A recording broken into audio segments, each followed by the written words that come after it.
Hello students, आप सबका ई ज्ञान नीरज यूट्यूब चैनल पर स्वागत है। हम लोग इतिहास क्लास 12 का सेकंड चैप्टर राजा, किसान और नगर पहले भी पढ़ चुके हैं। इसका 3 वीडियो पहले आ चुका है।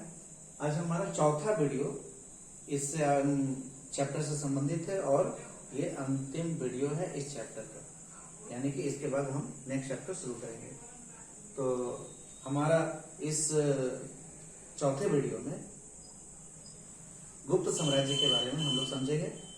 तो गुप्त साम्राज्य की स्थापना के बारे में सबसे पहले जान लें कि गुप्त साम्राज्य श्री गुप्त के द्वारा स्थापित किया गया था और ये 275 ईस्वी में स्थापित हुआ था। घटोत्कच उनका पुत्र उस समय उनके बाद शासन किया और ये 319 ईस्वी तक इनका शासन रहा। इन दोनों के शासन काल में गुप्त साम्राज्य का विस्तार नहीं हुआ, लेकिन चंद्रगुप्त प्रथम, जिनका शासन काल 319 से लेकर 350 ईस्वी तक था, इनके समय में इस गुप्त साम्राज्य का विस्तार हुआ, क्षेत्र का विस्तार हुआ। उत्तर भारत में धीरे धीरे इनका फैलाव होना शुरू हुआ था। इसलिए चंद्रगुप्त प्रथम को गुप्त साम्राज्य का वास्तविक संस्थापक माना जाता है। और चंद्रगुप्त के विजय अभियान के बाद 320 ईस्वी में गुप्त संवत नामक कैलेंडर को जारी किया गया। ये महत्वपूर्ण इनके समय का काम था। उनका पुत्र समुद्रगुप्त, जिसे कि भारत का नेपोलियन भी कहा जाता है, और इसके पीछे एक बड़ा कारण यह है कि चंद्रगुप्त का पुत्र समुद्रगुप्त कई क्षेत्रों में भारत को विजय करते हुए विस्तार किया, यानी कि गुप्त साम्राज्य का सबसे अधिक विस्तार इनके समय में हुआ था। और यूरोप के नेपोलियन, फ्रांस के नेपोलियन के समान ही, मतलब नेपोलियन में जिस प्रकार यूरोप के ज्यादातर क्षेत्रों में विजय अभियान चलाया था, वैसा ही समुद्रगुप्त भी चलाया था। इसलिए इनको भारत के नेपोलियन कहा जाता है। इनका उद्देश्य धरणीबंध, यानी कि पूरे धरती को जीतने का उद्देश्य था, और उसी निमित्त ये इनके पूरे युद्ध को 4 भागों में बांटा जा सकता है। पहला, उत्तर भारत के क्षेत्रों को जीतना, मतलब ये जीत लिए थे। दूसरा, आटविक प्रदेश, यानी कि उत्तर प्रदेश और मध्य प्रदेश का जो जंगल का जो क्षेत्र था, वहां पे तो लगभग 18 राज्य स्थापित थे, जिसको समुद्रगुप्त के द्वारा जीता गया। फिर उसके बाद दक्षिणापथ, यानी कि दक्षिण, एकदम सुदूर दक्षिण से सटा हुआ जो गोदावरी का जो भाग है, जिसको भी हम वर्तमान में दक्कन का क्षेत्र कहते हैं, उन सभी क्षेत्रों को भी इनके द्वारा जीता गया। और चौथा जो क्षेत्र था, जिसको कि हम एक चौथा ग्रुप में रख सकते हैं, वो है सीमांत प्रदेश, यानी कि गुप्त साम्राज्य के किनारे सीमाओं पर स्थित राज्यों को भी इनके द्वारा जीत लिया गया।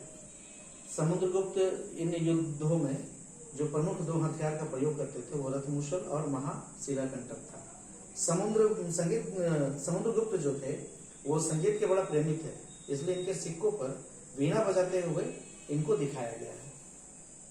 अब हम बात करते हैं इनके बाद रामगुप्त राजा बने 375 ईस्वी में।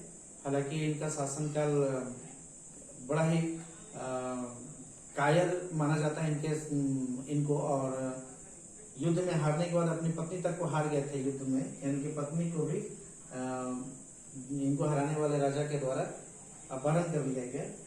इसलिए इनके शासनकाल को गुप्त साम्राज्य का पराभव, यानी कि गुप्त साम्राज्य का जो वैभव था, वो उस समय नष्ट हुआ था।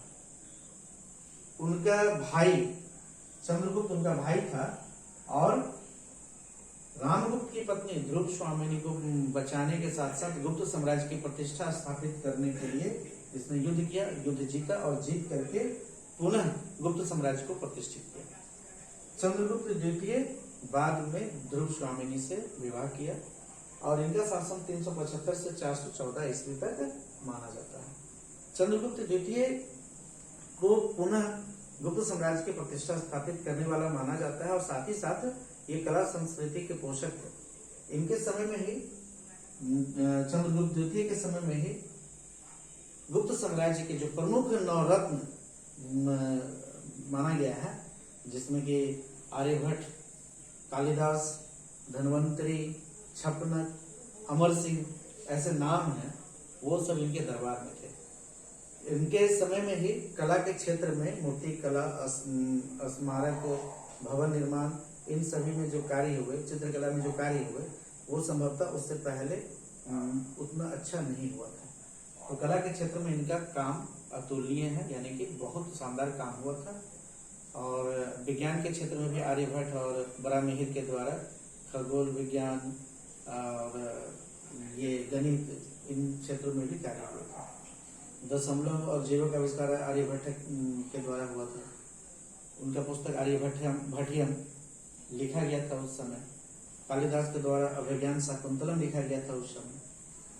इनका पुत्र कुमार गुप्त के समय में, जिनका शासन काल 415 से 455 माना जाता है, नालंदा विश्वविद्यालय की स्थापना हुआ था।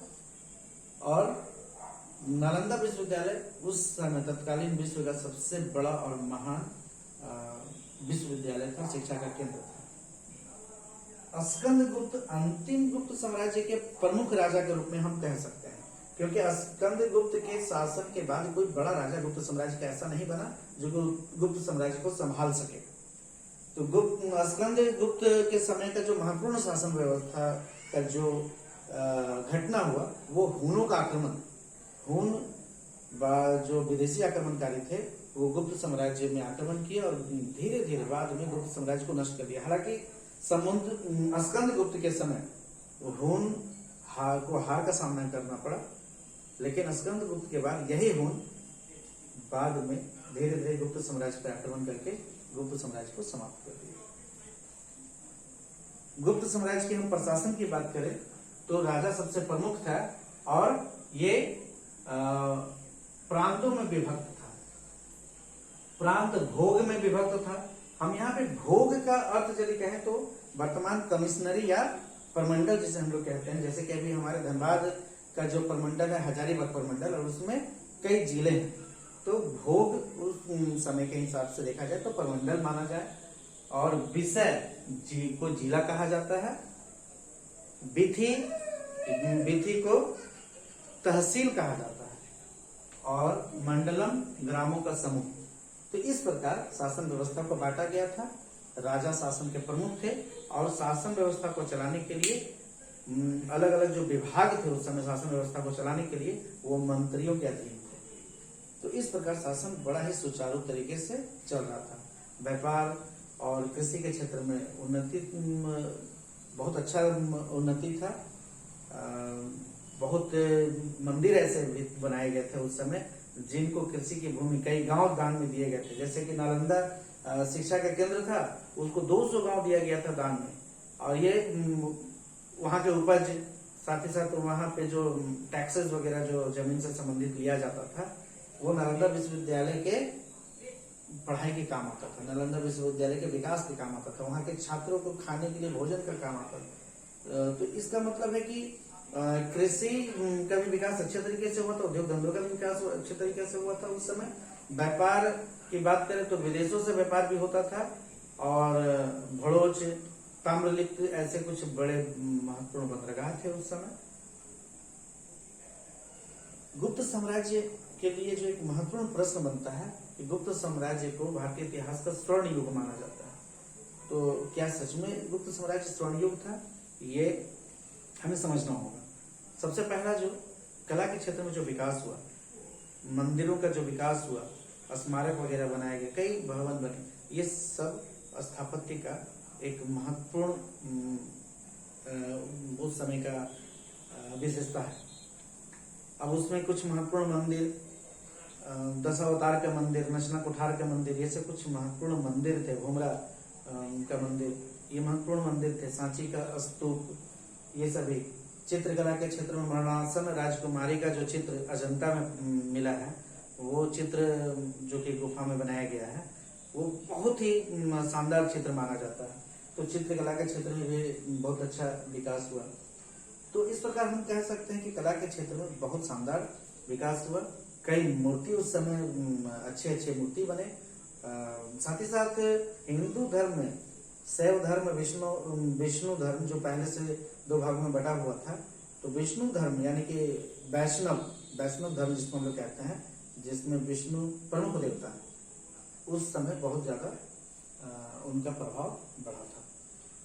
तो वैष्णव पुराण, वायु पुराण, इन सभी में इसका उल्लेख भी है। साथ ही साथ उस समय के प्रमुख पुस्तकों में इसका उल्लेख है। तो ये शिक्षा के क्षेत्र में भी बहुत अच्छा विकास हुआ, क्योंकि वल्लभी और जो कि वल्लभी दक्षिण भारत की तरफ स्थित है और उत्तर भारत में नालंदा शिक्षा के बहुत ही बड़े और महत्वपूर्ण केंद्र थे।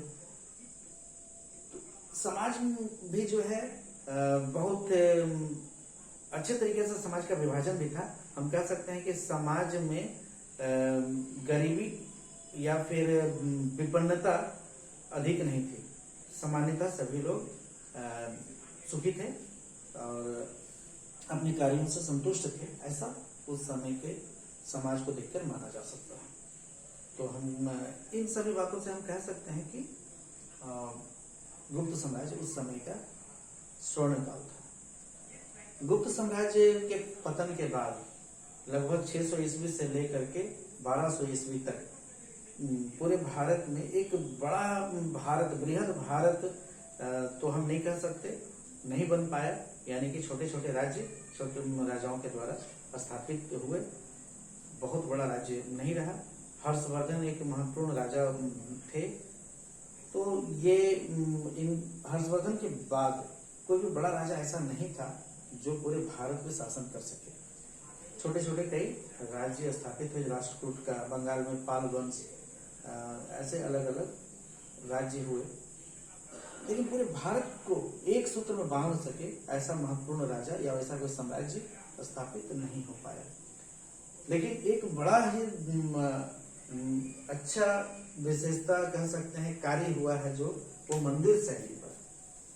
और मंदिर शैली को 3 भागों में बांटा जाता है: नागर शैली, बेसर शैली और द्रविड़ शैली। नागर शैली उत्तर भारत के जो क्षेत्र हैं, राजस्थान, बंगाल, गुजरात, ये उत्तर प्रदेश, ये सभी क्षेत्र में जो भी मंदिर बने ये सभी नागर शैली के मंदिर हैं।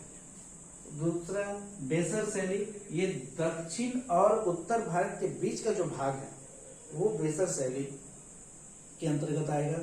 यानी कि इसमें नागर शैली वाली विशेषता भी है और द्रविड़ शैली वाली भी विशेषता है। अब नागर शैली के जो मंदिर गुंबदाकार और उच्च शिखर वाला नागर शैली में मंदिर होता था। बेसर शैली में भी ऐसा देखने को मिलता है। लेकिन द्रविड़ शैली की विशेषता थी कि ये शिखर तो थे लेकिन बड़े ही नक्काशीदार और मूर्तियों से सुसज्जित उसके बाहरी दीवार बनाए जाते थे, उसमें गोपुरम होता था। ये सभी द्रविड़ शैली के महत्वपूर्ण विशेषता है। इस तरह के मूर्तियों का जो बनावट है, दीवारों पे जो बनाए जाते थे मंदिरों के दीवारों पे, वो बेसर शैली में भी देखने को मिलता है। तो इस प्रकार 3 मंदिर शैलियों का गुप्त साम्राज्य के से जो शुरू हुआ वो गुप्त साम्राज्य के बाद बहुत अच्छी तरीके से विकास हुआ। अजंता एलोरा गुफाओं में बहुत से चित्रकारी और कैलाश मंदिर जो वहाँ पे स्थित है वो सब उस समय बना। साथ ही साथ एलिफेंटा का गुफा, इन सभी का विकास भी इसी दौरान हुआ। तो गुप्त साम्राज्य के बाद मतलब उत्तरवर्ती गुप्त साम्राज्य के बाद का जो समय है वो मंदिर शैलियों के विकास के लिए जाना जाता है। तो आज हम गुप्त साम्राज्य, उनके प्रशासन और मंदिर शैली पे हमारा यह वीडियो, ये चौथा वीडियो हमारा इस चैप्टर राजा, किसान और नगर पे है और ये हमारा अंतिम वीडियो है। आप सब इसको अध्ययन करें, अच्छे से समझें और जरूर आप लोग इस वीडियो को देखने के बाद लाइक करें, शेयर करें, सब्सक्राइब करें। आप सबका धन्यवाद।